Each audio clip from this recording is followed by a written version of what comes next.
Welcome back to our second day of our virtual Triduum retreat sponsored by Resurrection Parish in Green Bay. My name is Tony Pickler, Mission Outreach Director for Resurrection Parish. On this day, Good Friday, we remember how Jesus showed us what love looks like by dying on the cross.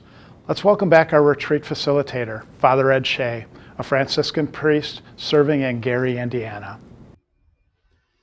Most High, glorious God, enlighten the darkness of my heart.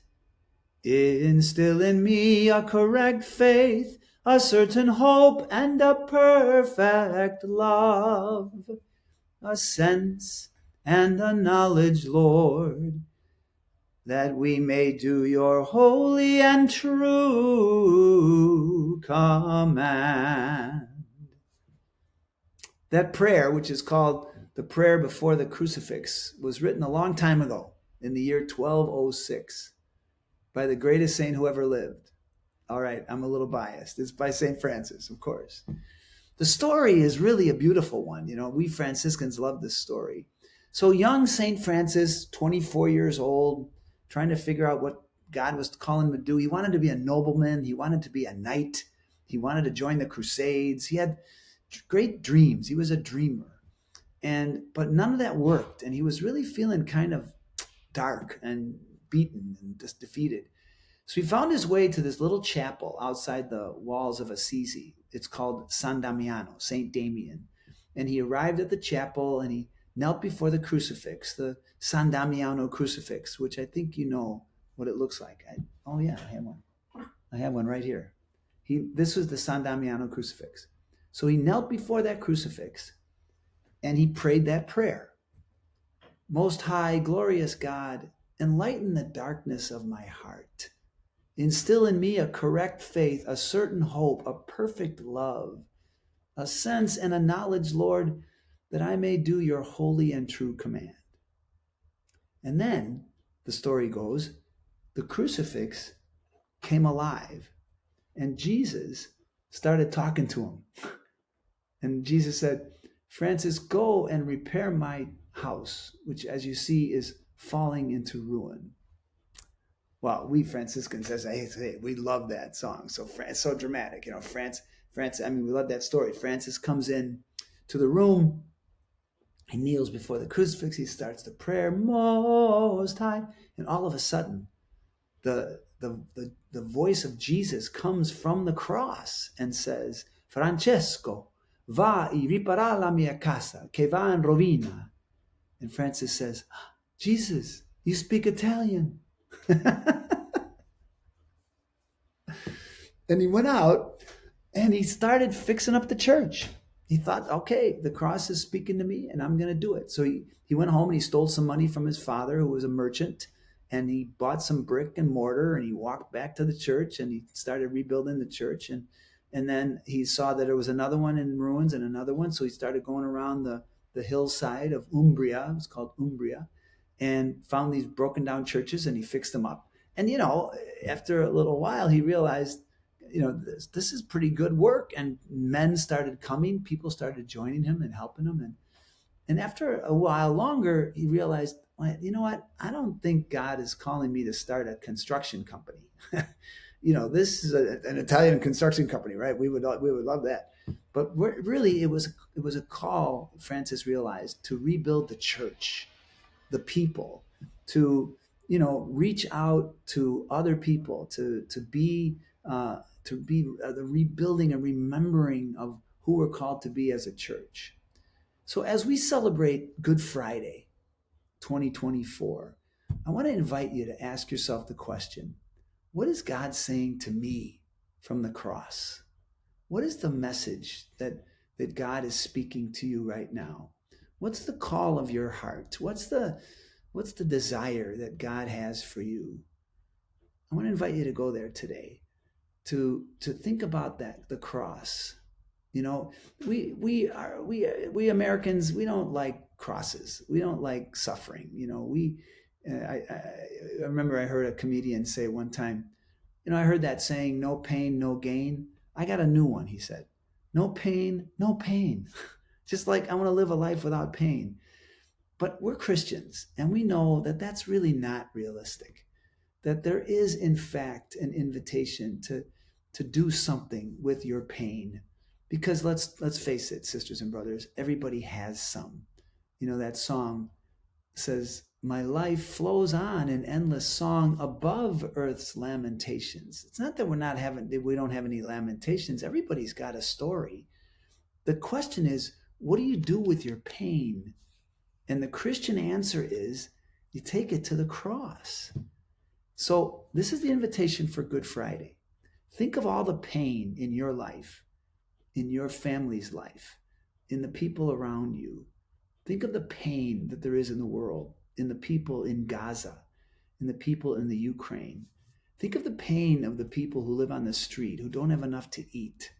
Think of the pain of single mothers who are really struggling to get food on their table. Think of the pain of the guy who came to see me yesterday.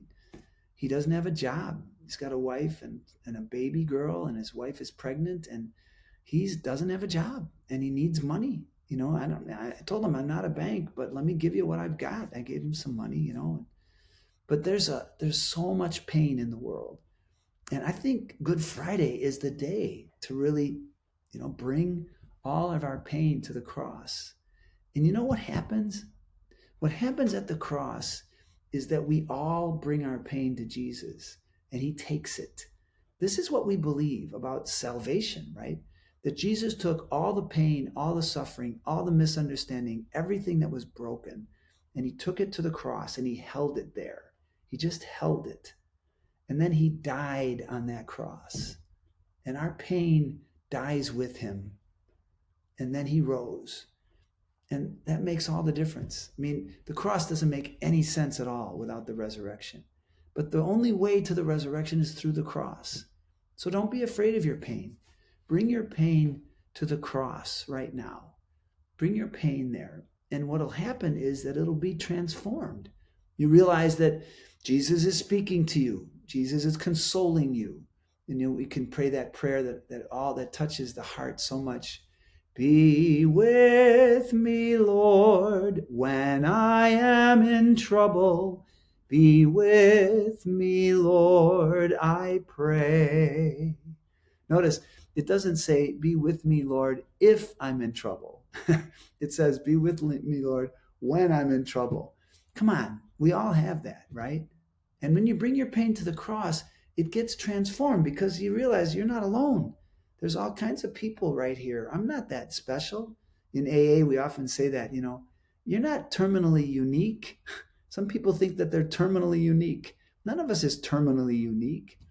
But God has a way of bringing his love to our lives. And that's so beautiful. And you know, here's the sad truth. If you don't bring your pain to the cross where it can be transformed, you know what's going to happen? You're going to transmit it. You're going to become a cynic, become one of those people who thinks the world's gone to hell in a handbasket, you know? I got too many friends who are my age. I'm 67. Too many friends who are my age who think that way. Oh, back in the day, you know, our lives were so good. Everything was so perfect. Now everything's gone to the dogs, and it's all so terrible. Boy, I think they're wrong. First of all, back in the day wasn't all that perfect. Anyway, you know that. I know that.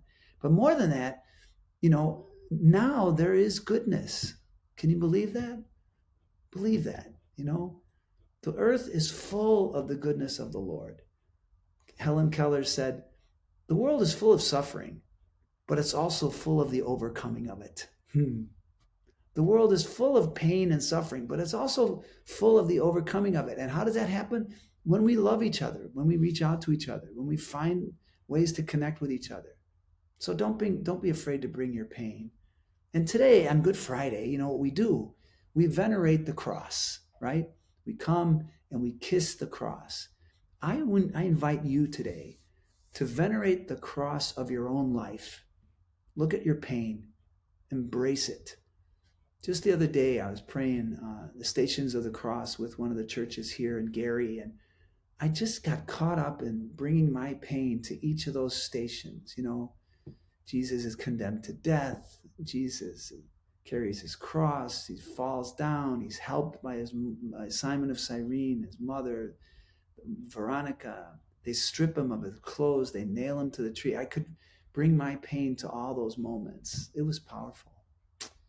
Let me share with you also the 7 last words. You remember that? The 7 last words? Here they are.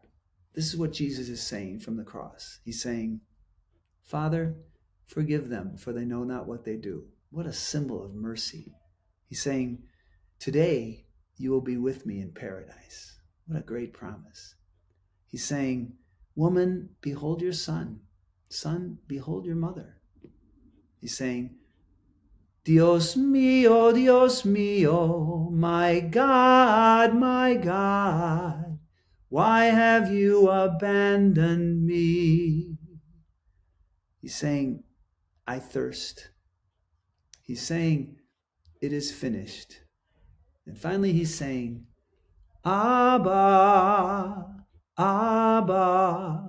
I put my life in your hands. Brothers and sisters, let's do that for Good Friday 2024. Let's put our lives in God's hands. Most high, glorious God, enlighten the darkness of our hearts. Instill in us a correct faith, a certain hope, and a perfect love. A sense and a knowledge, Lord, that we may do your holy and true command.